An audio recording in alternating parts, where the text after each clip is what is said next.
បាទសួស្តីបងប្អូនសុខសប្បាយអត់បាទឥឡូវនេះជួបជាមួយនឹងលោកគ្រូនៅមេរៀនទី5បាទហើយមេរៀនទី5នេះលោកគ្រូនឹងលើកយកពញ្ញៈចបូកជាមួយនឹងស្រៈដើម្បីឲ្យបងប្អូនសិក្សាបាទដូច្នេះសូមបងប្អូនរៀនហើយនឹងអានតាមលោកគ្រូទាំងអស់គ្នាតើយើងចាប់ផ្ដើមអនុវត្តឥឡូវនេះចដាក់ស្រៈអាអានថាចាចដាក់ស្រៈអេអានថាចេកចដាក់ស្រៈអីអានថាជ័យចដាក់ស្រៈអើអានថាជើក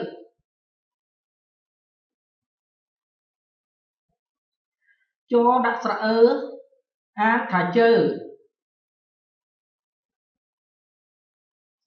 ចដាក់ស្រៈអូអានថាជោចដាក់ស្រៈអូអានថាជោចដាក់ស្រៈអ៊ូអានថាជួចដាក់ស្រៈអើអានថាចើចដាក់ស្រៈអឿអានថាជឿចដាក់ស្រៈអៀអានថាជាចដាក់ស្រៈអេអានថាចេចដាក់ស្រៈអែអានថាចែចដាក់ស្រៈអៃអានថាចៃចដាក់ស្រៈអោអានថាចៅចដាក់ស្រៈអៅអានថាចៅចដាក់ស្រៈអ៊ំអានថាចុំចដាក់ស្រៈអំអានថាចំចដាក់ស្រៈអាំអានថាចាំ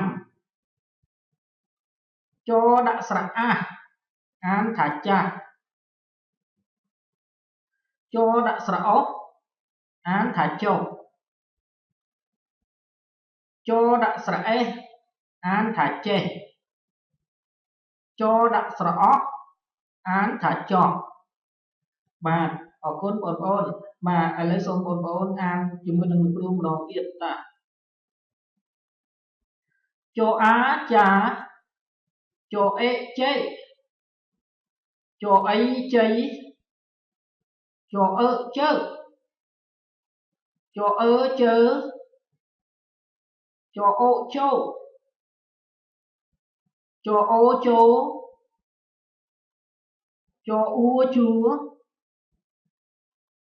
ចអើចើចអឿជឿ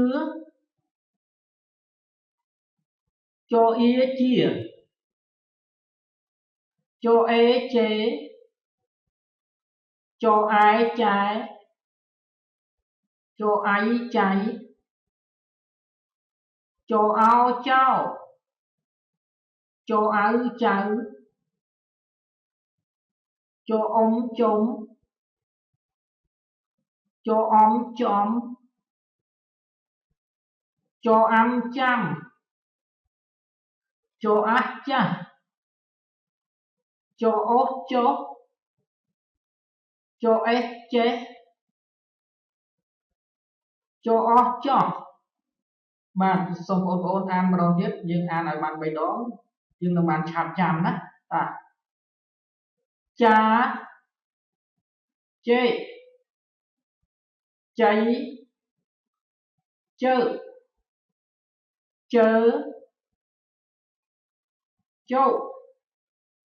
ចូលជួចើជឿជាជេចែចៃចោចៅចំចំចាំចាស់ចុះចេះចុះបាទសូមអរគុណបងប្អូនណាបាទហើយសូមបងប្អូនមើលឧទាហរណ៍ខាងក្រោមនេះបាទចៃខំចៅកែ បាទមានន័យថាសត្វចៃនឹងខំចៅកែបាទហើយចៅចាំចុះមានន័យថាចៅនឹងឲ្យចងចាំធ្វើអ្វីនឹងឲ្យចងចាំចុះកុំឲ្យភ្លេចភ្លាំងណាចៅចាំចុះបាទសូមអរគុណបងប្អូនបាទហើយសូមបងប្អូនប្រឹងប្រែងសិក្សារៀនសូត្របាទកុំយកពេលវេលាទៅដើរលេងណាសូមអរគុណសូមថែរក្សាសុខភាពទាំងអស់គ្នាតាយើងបែកគ្នាត្រឹមនេះចុះយើងនឹងជួបគ្នានៅមេរៀនក្រោយទៀតអរគុណបាយបាយ